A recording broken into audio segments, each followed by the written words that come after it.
Quality of Life Task Force is an initiative set by the City of Miami to combat crime, enforce regulations, and in general improve the city's environment and physical appearance. Spearheaded by Mayor Manny Diaz, City Manager Joe Arriola, and Chairman Angel Gonzalez, and with the support of all the commissioners, the task force will ensure that not just some areas but all neighborhoods in the city will see a major improvement in their quality of life. Okay, the next operation is going to be at 8th Avenue, Southwest 8th Street. The latest task force objective was to crack down on illegal gambling machines. Elected officials announced the results of the operation during a recent press conference. Nowhere is it more aggressive and more predominant than in the area of these illegal establishments that are havens for drugs, that are havens for prostitution, and as you see behind me, are havens for gambling. This is a concerted effort that is going to last for certainly as long as I'm here, and I'm certainly for as long as the commissioners behind me are here, because we're going to clean up our city. So those of you who continue to run these illegal operations, listen to me. We're not going to stop. We're going to continue. The operation took 2 days to accomplish in areas where illegal gambling was as normal as buying a soda, renting a movie, or doing your laundry. Police officers, city inspectors, members of the Department of Solid Waste, and the neighborhood's enhancement team took part in confiscating the machines. All right. All right.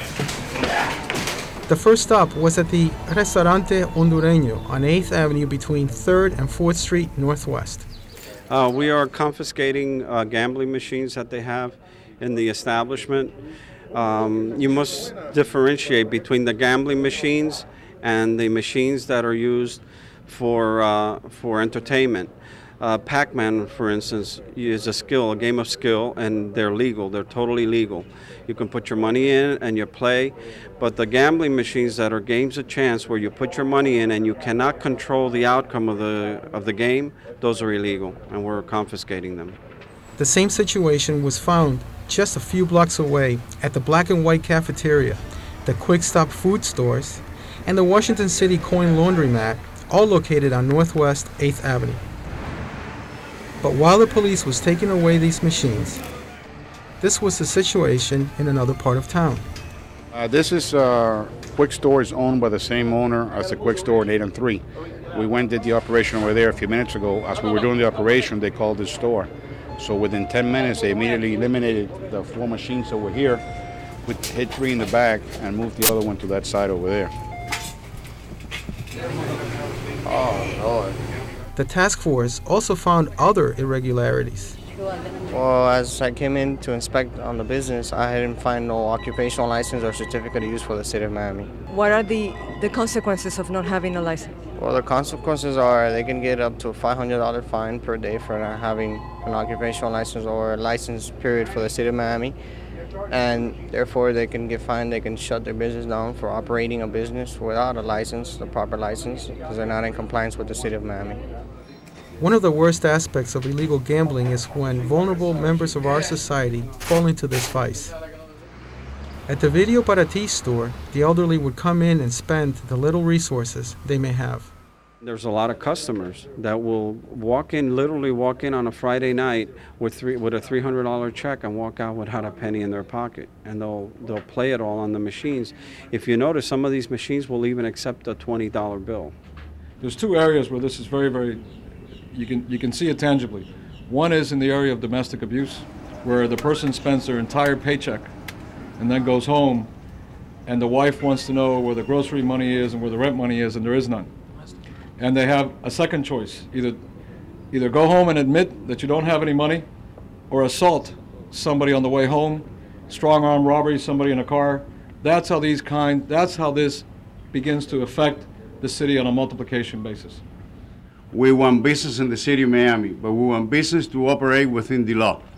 And what we have found in these so-called cafeterias that really are operating as bars, it goes from minors, girls, 15 years old girls, cocaine, crack, marijuana, illegal gambling, anything that you can imagine. Those type of operations we are not going to tolerate in the city of Miami. Drinking and drug overuse are just a few of the problems surrounding illegal gambling. That was the case at this liquor store on 8th Street. I've been here before. I've arrested an individual selling marijuana in here. That's when I noticed that the video store, the back room had video machines that were illegal. However, most of these machines do have City of Miami licenses displayed on their monitors. The city issues licenses to skill machines, but the owner of the machines affix those licenses to whatever machines they want. The owners of the machines that leases machines out signed an affidavit saying that they were not going to affix the city stamps to illegal machines, and they're in violation of that. So this stems all the way back to the owners of the machines. Just few hours into the operation, the task force collected a significant number of machines. Currently we have over 80 machines here. We have 3 trucks out there that are being loaded right now, and we expect that by the end of the day we'll have over 200 machines. Basically the machines are identified, they're brought here by trucks, they're inventoried where we count all the money. We have several people that are doing that. We put everything into evidence in our property bureau, and everything is cataloged. What is the city going to do with that money that's being confiscated? One of the things that's being contemplated is that the money be used to finance other operations such as this. By the end of the operation, the Quality of Life Task Force collected a total of 292 illegal gambling machines, and there were 79 arrest citations. The person in possession of the machines shall be guilty of a misdemeanor punishable with up to 60 days in prison.